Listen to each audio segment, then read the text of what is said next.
Bienvenidos a Conversaciones de Fe. Soy Yves Malcott y estoy con el pastor Sergio González, que me acompaña en toda esta serie acerca de los obstáculos de la bendición. Hemos visto ya muchos temas, estamos en el último programa y vemos que hay algo que es importante para eliminar muchos obstáculos, es también tener una identidad correcta. Así es. Cómo me veo, cómo Dios me ve, quién soy en el reino, quién soy en Cristo, quién soy en frente de las promesas que hay en toda la Biblia y para mi vida. Sí. Entonces, esto va a determinar muchas cosas, porque si dices yo no soy nadie, ¿cuántas veces escuchas ahí que llegas a la casa? ¿Quién llegó? No, nadie, soy yo. ¿Cómo nadie? Sí, eres alguien importante. Claro. No, eres el rey de la casa, el sacerdote de la casa, ¿no? Sí. Entonces, tenemos que modificar ciertas cosas también en nuestra autopercepción. Claro, sí. Y verse como Dios nos ve, en lugar de hablar de lo que se ve en un espejo, por ejemplo, Claro, sí, ¿no? sí. O repetir lo que la gente ha dicho. Así es. Que es todavía peor. Sí. Porque son ignorantes, todos. Sí, realmente fíjate que el concepto que tengamos de nosotros va a revelar mucho lo que nosotros podemos recibir del cielo. Sí. Si nosotros nos vemos como fracaso, pues olvídalo, o sea, no te vas a sentir jamás merecedor de algo grandioso, ¿no? Claro. Porque tú mismo te ves como un fracaso. ¿Hemos fracasado alguna vez? Por supuesto. No hay nadie que haya sido exitoso que no haya fracasado. Pero ninguna condenación hay. Pero ninguna condenación hay, y también no es nuestro estado. Uh-huh. O sea, es parte de un proceso de aprendizaje. Claro. Pero no es el lugar donde vivimos. No. Nosotros vivimos en la bendición, en la victoria. Exacto. Pasamos por momentos en los cuales hay cosas que hacemos que tal vez no tuvieron el éxito, la relevancia que hubiéramos esperado, pero tuvimos un gran aprendizaje a través de eso. Por supuesto. Nosotros no tenemos la etiqueta de las cosas que nos pasan. La etiqueta que ponemos en nuestro corazón es la etiqueta que Dios puso. Y que somos amados, aceptados, bendecidos, prosperados, victoriosos. Sí. Esa etiqueta es la que cambia y la que tiene toda la relevancia en nuestro corazón. Sí. Entonces, vemos algunos personajes, por ejemplo, en el caso de Gedeón, que lo comentamos en los primeros programas. Sí. O sea, Gedeón se veía a él sí mismo como poca cosa, ¿no? O sea, claro. Él estaba escondido, estaba perseguido, ¿verdad? Dice, yo soy el menor de mis hermanos, soy el más pobre de todos, ¿no? Sí. Entonces, él empieza a verse en su circunstancia. Y cuando tú te ves en tus propias circunstancias, tus circunstancias no siempre van a ser alentadoras. Nuestro aliento viene de la fe. Exacto. No de tus circunstancias. Sí. De lo que Dios ha dicho que eres. No de lo que tú, aparentemente, tus ojos te dicen que estás, ¿no?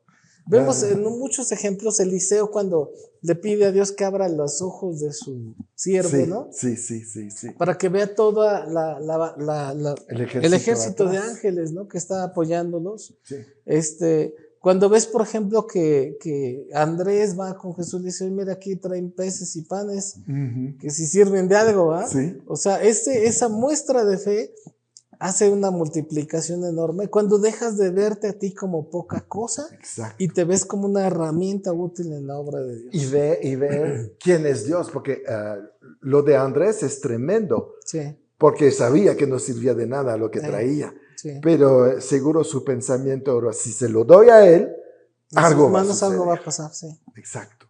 Y eso es lo que tenemos que hacer. Mi vida se ve terrible, pero si la entrego a él va a hacer algo. Él va a hacer algo maravilloso. Así es. Y esto va a prosperar entonces. Y voy a ver la bendición. Y vamos a rebasar la imaginación. Por supuesto. Porque es lo que sucedió. Sí. Entonces, el cambiar tu percepción es algo de un trabajo interno, ¿no? De un trabajo de dejar de ver tus fracasos, tus errores, de lamentarte, de ser una víctima, de estar diciendo, ¿por qué me pasó esto, no? Empezar a confiar en que es parte a veces de un proceso de vida en el cual Dios te va a llevar a una gran victoria, porque no hay una gran victoria sin una gran batalla, ¿no? Seguro. Entonces, ¿cómo te repusiste de esto? ¿Cómo te levantaste de esta situación? ¿Cómo sacaste algo grandioso del cielo para la tierra? y cómo pudiste verte en ese nivel. Ujú. Entonces, una parte importante es que hay veces que dices, uy, pues, o sea, ves un avión privado y dices, no, pues yo cuándo voy a tener un avión privado, o sea, olvídalo, ¿no? O sea, es imposible, ¿no? Pronto. Sí, ¿verdad? Sí, pero muchas veces esos pensamientos, esas palabras, ¿por qué? Porque tú te ves como poca cosa. Claro. Y tú dices, pero ¿por qué tienes pensamientos tan pequeños, tan limitados, ¿no? Es Tan que cuando necesitados, ¿no? la circunstancia determina tu identidad, en lugar de que tu identidad determina la circunstancia. Así es. Sí, Y qué es ahí bueno es donde eso. todo puede cambiar. Sí, Ah, no, yo no puedo tener esto. No, pero espérate, si soy lo que dice Dios que soy, su sí, hijo, su heredero, sí puedo tenerlo. así es. ¿No? Pero entonces me tengo que ver desde el reino, no desde la tierra. Claro, sí, Y vivimos demasiado desde la tierra. sí, No importa la mala circunstancia de hoy, se sí, va a acabar. totalmente. Y fíjate, por ejemplo, yo pienso en los casos, por ejemplo, bíblicos. Vemos el caso, por ejemplo, de Pedro, ¿no? El apóstol Pedro. O sea, Pedro niega a Jesús Ujú. y es algo Sí, grave para él. pues Y es sí, algo que para le todos. pesa mucho, sí. Sí, Sí, y le pesa mucho en su corazón y llora sí, amargamente, ¿no? sí. Él se siente cobarde, se siente entre la espada y la pared y sabe que le falló a Dios, sabe que no es digno de Cristo. Y vemos ahí esa manifestación de su humanidad y de sus pensamientos. Él dice, ¿sabes qué? Yo me regreso a pescar, ¿no? Sí.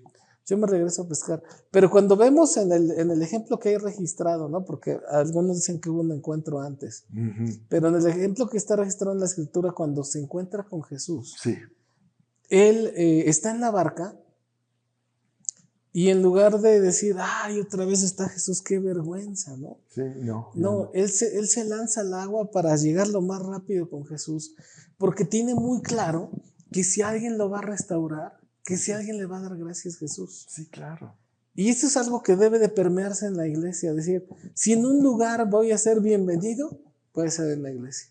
Oye, supimos que fallaste, hueles a pecado, no importa, yo sé que cuando yo llego a la iglesia va a haber esa recepción para conmigo, ¿no? Porque es una imagen de lo que es Jesús conmigo, ¿no? Exactamente. Entonces, él va y regresa con Jesús y es restaurado y simplemente le dice, Pedro, ¿me amas? ¿No? Apacienta mis corderos, ¿no? Sí. Y le da una misión que hacer. Sí, O sea, claro. no le dice, bueno, pues qué bueno que Le me amas ahora. establece su Sí, llamado. ya no sirves para nada porque me negaste. No. No. De hecho, le dice, Pedro, te han pedido para zarandearte como trigo, pero yo he rogado que tu fe no falte. Ujú. O sea, la fe es la manifestación de decir, el día en que tú me veas en la orilla, ve hacia mí, porque yo soy el Dios que te restaura a pesar de que te sientas fracasado. Imagínate a Judas, si no se hubiera suicidado, hubiera esperado 2 días más. Sí, No, hubiera visto a Jesús y hubiera sí. recibido lo mismo. Sí. Sí, el asunto es que fíjate, o sea, Judas, pues fue a ver a los fariseos, Sí, ¿no? Y los fariseos, pues, ¿qué le iban a dar? Condenación. sí. Y Pedro, pues, fue hacia Jesús, Claro. no hacia Jesús. Entonces, un punto muy importante es que, mira, hay veces que indudablemente en nuestra vida, nuestros fracasos a veces nos marcan. Y ese marcaje que a veces traemos nos hace temerosos, nos hace inseguros, nos hace Sí. como tener con más cautela. Sí, No ¿verdad? no nos da la libertad para la creatividad, para el desarrollo, para las nuevas cosas, nuevas tareas, nuevos retos, nuevos planes, nuevos proyectos. Sí. Nos vemos muy limitados. ¿Por qué? Porque como vivimos un momento de suma crisis que nos generó algo que estaba afectando nuestra identidad como algo de fracaso, Sí, tiene que ser liberado esto y empezarnos a vernos como Cristo nos ve. exacto. Cuando vemos a Pedro ya empoderado, Ujú. en los primeros libros, en el libro ya de Hechos, y cuando ves que empieza tremendo. a predicar, Sí, 3,000 gentes se convierten. sí. Y tú dices, oye, a ver, ¿quién va a predicar de los que quedan? ¿No? Pues de los 11 que están, obviamente Pedro no, porque Pedro lo negó, lo Sí. descartamos, ¿verdad? Sí, claro, no se va. Si se asustó con una muchacha, No, sí. ¿cómo va a poder predicar a 3,000? 3,000 personas. Pues sí. no. Pero ya había tenido ese encuentro con Sí, Jesús, con sí. la gracia de Dios. Sí. Y estaba lleno del Espíritu Santo. Estaba lleno del Espíritu Santo. Entonces cuando se levanta, 3,000 personas. Sí. Dices, oye, ¿quién le dio la elocuencia a este tipo, no? Claro. ¿Quién le dio esa pasión con la que está expresando estas verdades tan profundas, no? Sí. Y te das cuenta que fue ese encuentro con Jesús, ¿no? Sí. Ese encuentro con Jesús que nos restaura en la identidad correcta. Perfecto. ¿Qué implica esto? ¿Fracasaste? Dios lo sabe. Sí. No ha sido oculto para Dios. Qué bueno que lo puedas confesar, qué bueno que te sientas liberado tú al hecho de confesarlo. No es que Dios le sorprenda tu confesión, que diga, ay, no sabía que habías dicho eso, Ipso. O sea, ¿A poco? ¿A poco? Dios lo vio, sí, Dios claro. lo sabe. Sí. Pero cuando tienes el valor de decirle, Dios, aquí está la naturaleza total de mi pecado y perdóname. Uh-huh. Y esa es una manifestación de gracia. Sí. Donde Dios dice, ¿sabes qué? O sea, incluso Pedro llega un momento donde el principio dice Pedro, yo voy contigo hasta la muerte. Sí. Y cuando le dice, ¿me amas? Y él le dice, sí, Señor, yo te amo, pero en la traducción es yo fileo, ¿no? Sí. O sea, yo no te amo con un amor como el tuyo. Mi amor es fallido. Tú lo Sí. conoces. Sí. Mi amor no es tan perfecto como el tuyo, ¿no? No es un amor ágape, es un amor fileo, ¿no? Es un amor como de un padre a un hijo que puede errar. Sí. Pero Pedro ya se ve en su capacidad natural de amar, ya no se siente ese superdotado líder que va a ir hasta la muerte con él, sino que él ya se reconoce con sus flaquezas. Sí, claro, se humilló. Se humilló, sí. Porque en el momento de la Santa Cena ahí, sí. Porque él dice, no, yo voy a la cruz contigo, no como ellos, diciendo, sí. no vale nada no esto, nada, yo soy el bueno. Sí. No, y este orgullo que tenía en este momento es lo que hizo caer después. Así es. Sí. Sí, o sea, esa zarandeada, o sea, por eso dice, ¿no? Que antes de la caída está la soberbia, pues, Exacto. no la altivez de espíritu. Sí. Entonces hay veces que esa parte de ser juiciosos, esa vida legalista, nos roba la bendición, ¿verdad? Claro. Nos roba la bendición, ¿por qué? Porque dices, pues me dio una arrastrada, ¿por qué?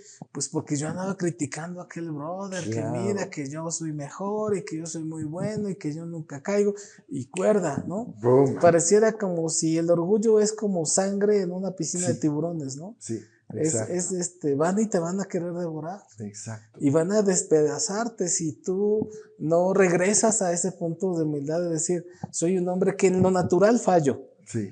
En lo espiritual he sido restaurado a la misma posición de Cristo Jesús. Exactamente. Y cuando yo vivo en Él, Él fluye en mí. Y todas las cosas se dan de manera maravillosa.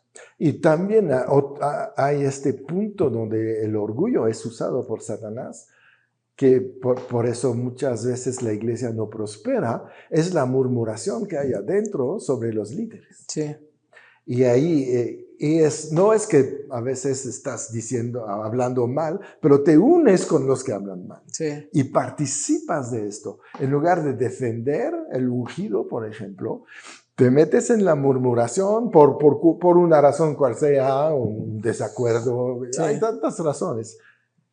Y ¡pum! Se acaba la bendición en este momento. Sí. Porque Jesús lo toma personal, como lo tomó personal con la iglesia y Pablo. ¿Para qué me persigues? Sí. Entonces, en este momento, si no hay arrepentimiento, se termina la vida de bendición. Sí, y poca gente lo entiende y sigue murmurando en la iglesia acerca de los pastores, las decisiones de otro líder, etcétera. Y se quedan en la pobreza. Y no van a salir hasta que se arrepienten. Y eso es tremendo, porque se toma muy a la ligera el juicio. Y Pablo es duro con esto en Romanos 2, cuando habla del juicio. Aguas con esto, porque se te va a regresar a ti. Y él estaba en esto, ¿no? Sí, así es. Entonces, sabe de qué habla. Y mucha gente ahorita opina, critica a la gente, critica a sus líderes y acaba maldecido y no sale de ahí, a veces nunca, porque el orgullo siempre hace que tú tienes la razón. Sí, así es. Y tenemos que reconocer que no estamos aquí para tener la razón. Así es. Sí, yo creo que fíjate que también tiene que ver mucho a veces con la madurez, ¿no? Sí. Como el hijo adolescente que critica a los padres, ¿no? Sí, exacto. Hasta que llega un momento en que es padre y dice, oye, pues mi papá estaba mejor que yo, ¿verdad? Exacto. Sí. Pero también el otro punto, creo yo, que el punto del juicio y el de juzgar, creo que a veces, como bien dices, se toma a la ligera, Sí. pero cada vez que tú ves a alguien, dices, ay, ese pobre, ¿no? Sí. No sirve para nada, o con palabras duras sobre cosas que no entiendes ni su circunstancia, No, ni nada. ni sabes por qué decidió lo que decidió, Exacto. y tampoco estás en sus zapatos, pero a lo mejor él está tomando una mejor decisión que tú hubieras tomado en sus zapatos de él, ¿no? Exacto.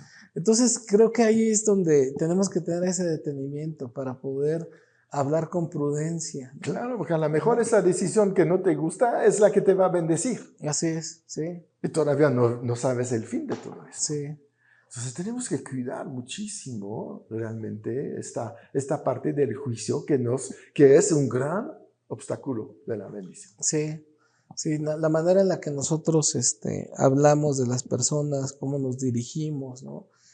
A quién tenemos esa pleitesía y a quién humillamos también, ¿no? Sí, exacto. Porque realmente no sabes, dice, estuve desnudo y me cubriste, ¿no? Sí.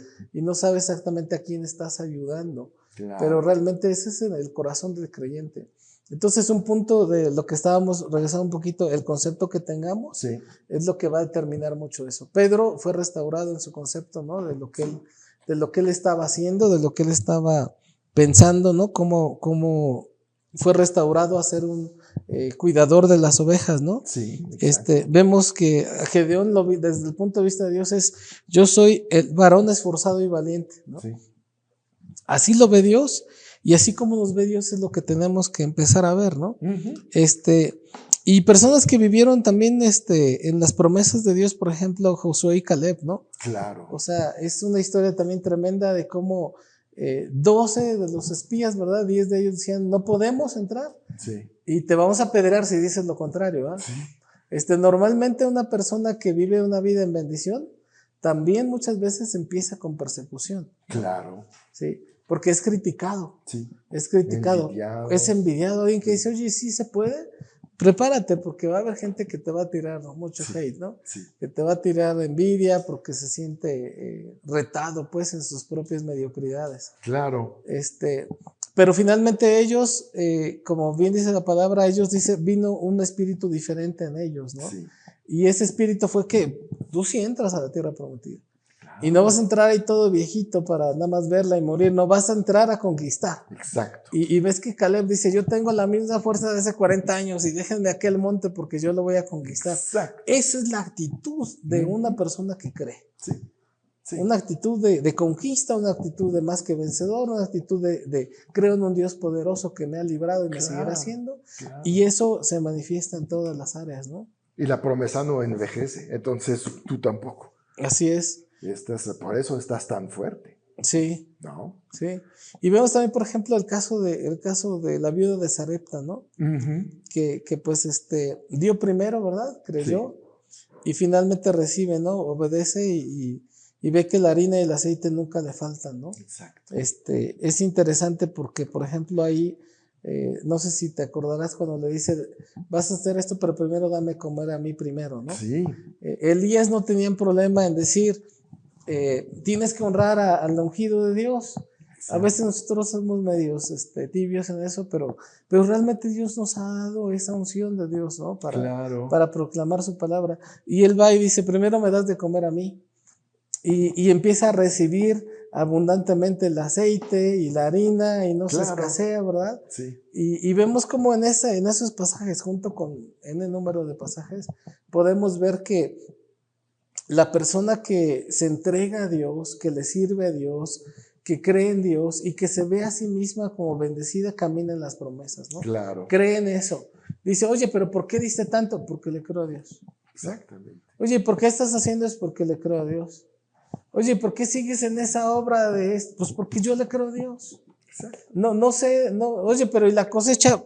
La he descansado en Dios.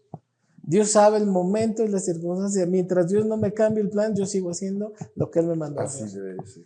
Y eso es caminar en las promesas de Dios, ¿no? Así es. Hay veces que no las vamos a ver de un día para otro, pero dice la Escritura, dice que con fe y paciencia se heredan las promesas, ¿no? Exactamente. Entonces, esa es la vida de fe, es una vida grandiosa, gozosa y en plenitud.